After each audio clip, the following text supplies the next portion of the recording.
Ja, bonjour, daar zijn we weer met een nieuwe aflevering van Koken avec Le Bernard. Vandaag, bonjour, gaan we hier noten kraken op de speciale houtakkersmanier. Ik heb hier één houtakker nodig, avec een kettingzaag en een pan of een bakje om die noten op te vangen als ze gekraakt zijn. Start die zaag.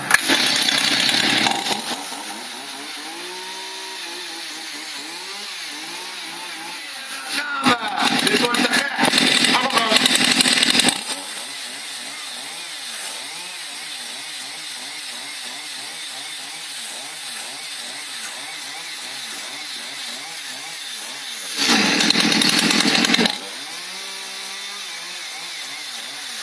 Ah oui!